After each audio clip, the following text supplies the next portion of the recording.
नमस्कार। जय गुरुदेव। अद्भुत, आश्चर्यजनक किंतु सत्य। जी हाँ, ये किताब ऐसे अनुभवों का सार है, ऐसे अनुभवों का संकलन है जहाँ परिजनों ने गुरुदेव के आशीर्वाद से, कृपा से अपने जीवन में चमत्कार पाया, अपने जीवन में परिवर्तन पाया, अपने जीवन में कुछ ऐसा पा लिया जिनकी उन्हें उम्मीद नहीं थी। हालांकि गुरुदेव जब तक भौतिक शरीर में रहे तब तक अपने हर शिष्य, हर परिजन को ये कहते थे कि बेटा, मैंने तेरा काम तो कर दिया, पर ये किसी को बताना मत। अगर तुम सबको ये बताते रहोगे तो सब मुझे एक सिद्ध संत समझ लेंगे, चमत्कारी बाबा समझ लेंगे, और फिर मेरा काम करना मुश्किल होगा, यहां से वहां तक लाइन लग जाएगी। मुझे आदेश मिला है एक लोक सेवी का जीवन जीने के लिए, लोगों को अध्यात्म का सही मतलब समझाने के लिए। अतः मेरी चमत्कारों को तुम कम से कम मेरे जीते जी, कम से कम मेरे भौतिक शरीर में रहते हुए मत बताना। तो हालांकि गुरुदेव के जब भौतिक शरीर में वो थे तो भी कुछ साधक, परिजन, शिष्य अपनी घटनाओं का उल्लेख कर देते थे, किंतु फिर भी गुरुदेव इन सबको मना करते थे। गुरुदेव का भौतिक शरीर छूट जाने के बाद एक किताब प्रकाशित हुई, अद्भुत, आश्चर्यजनक किंतु सत्य। उसमें उन परिजनों की, उन शिष्यों की भाव विभोर कर देने वाली कहानियां हैं, जिसमें उन्होंने गुरुदेव के चमत्कार को साक्षात अनुभव किया। गुरुदेव के भौतिक शरीर छोड़ देने के बाद भी सूक्ष्म जगत से गुरुदेव कैसे काम करते हैं, स्थूल शरीर में रहते हुए गुरुदेव ने कैसे लोगों का जीवन बदला, इन्हीं सब कहानियों का संकलन है इस किताब में। तो इस किताब की श्रृंखला में जो कहानियां आएंगी वो शिष्यों के स्वयं के अनुभव है। हम उनका नाम लेकर यहाँ पर इन कहानियों को पढ़ने का प्रयास करेंगे।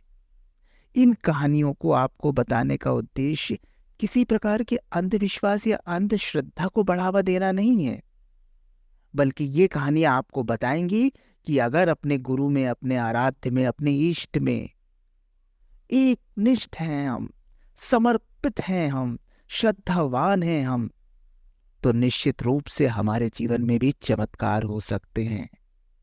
गुरु कृपा से क्या क्या संभव है, कैसे थे हमारे गुरु, कैसे हैं हमारे गुरु, इस सब का सार है ये किताब। तो इस किताब की एक एक कहानियां एक एक वीडियो के माध्यम से आपके सामने हम प्रस्तुत कर रहे हैं। आप भी इनका आनंद लें और अपने जीवन में अपने आराध्य, अपने इष्ट के प्रति समर्पण भाव लाएं। समर्पण से चमत्कार घटित हो सकते हैं। तो शुरू करते हैं। नितेश शर्मा जी कहते हैं कि 13 दिसंबर 2010 की बात है। बीएससी के प्रथम सेमेस्टर की मेरी परीक्षा चल रही थी। सभी पेपर अच्छे जा रहे थे, बस अंतिम 3 पेपर बचे थे। अगले दिन के पेपर की तैयारी चल रही थी। कुछ साथी तो सो गए थे, पर मैं कुछ साथियों के साथ देर रात तक पढ़ाई करता रहा।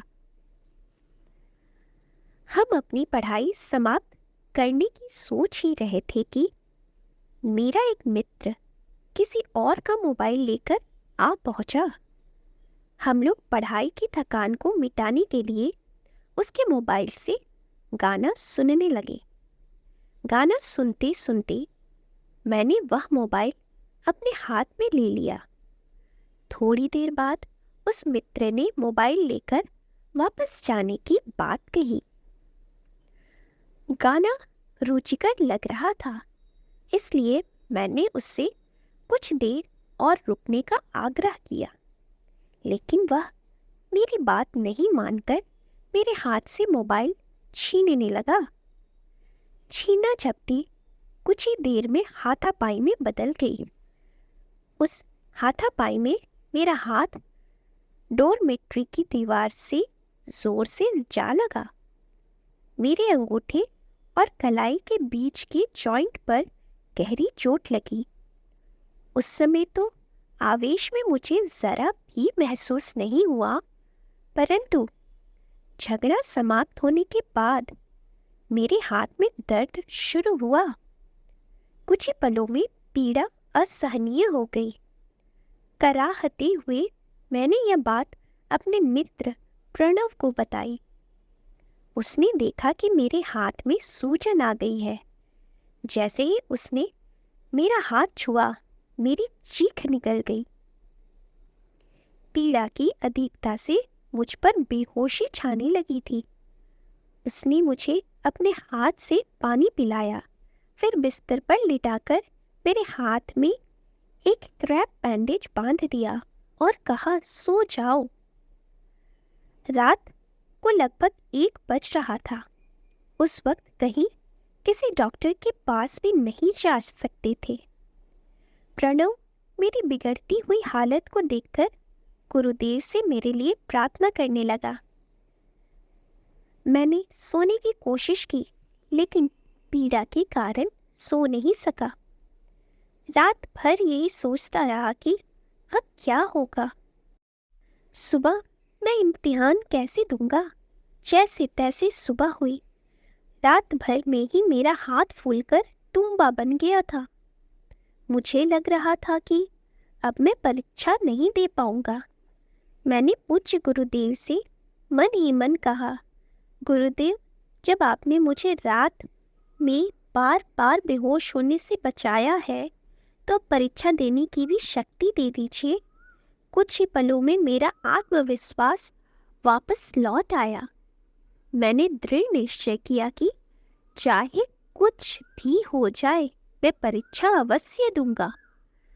परीक्षा भवन में जब प्रश्न पत्र बांटे जा चुके, तो मैंने एक बार फिर पूज्य गुरुदेव को याद किया और दांत बींचकर कलम को बैंडेज के अंदर घुसा दिया।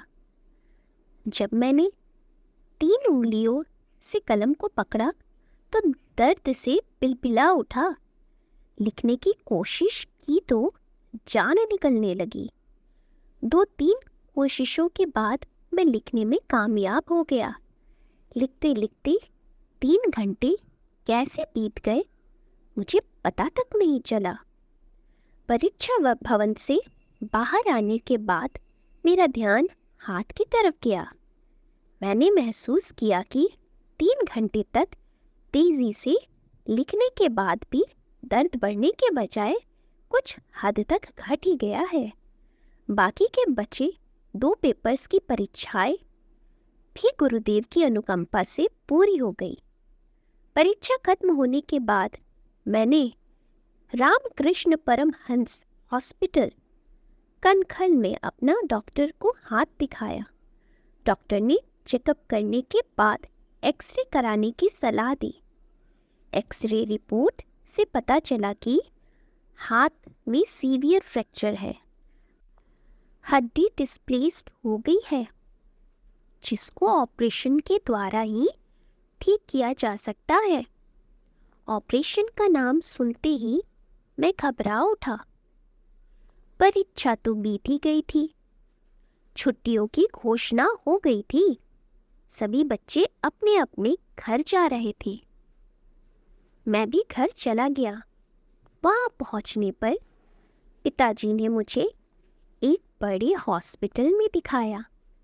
वहां के डॉक्टर ने भी यही कहा कि ऑपरेशन जरूरी है। 20 दिसंबर की दोपहर को ठीक 12 बजे का समय ऑपरेशन के लिए तय हुआ। 15 मिनट पहले मुझे हरे रंग का ड्रेसिंग गाउन पहनाकर ऑपरेशन थिएटर ले जाया गया। एक बार फिर मैंने आंखें बंद की और पूज्य गुरुदेव पर अपने जीवन तथा इस ऑपरेशन का पूरा भार सौंप दिया। अगले ही पल मुझे लगा कि पूज्य गुरुदेव ऑपरेशन थिएटर में मेरे सिराहने खड़े होकर मेरा सिर सहला रहे हैं। ऑपरेशन को लेकर मेरा सारा डर पल भर में भाग गया। थोड़ी देर बाद डॉक्टर साहब आए। आते ही उन्होंने हाथ में एक एक करके 6 इंजेक्शन लगा दिए। फिर मेरे हाथ पर फोकस करके स्क्रीन पर उसकी अंदरूनी हालत देखते रहे।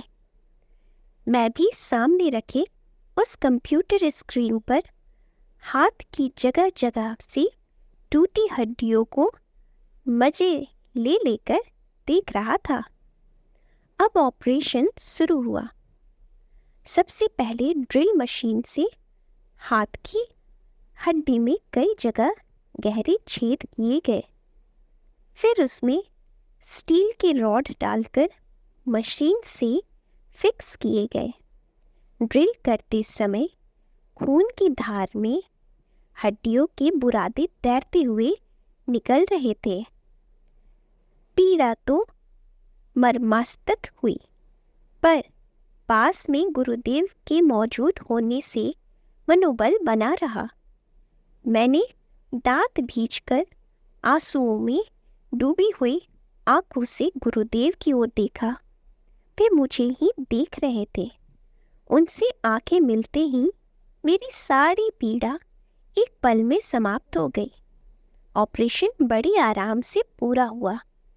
आज मैं अपने इस हाथ से सारे काम अच्छी तरह से कर लेता हूँ।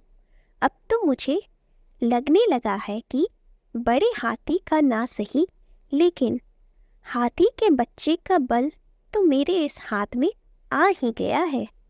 जय गुरुदेव।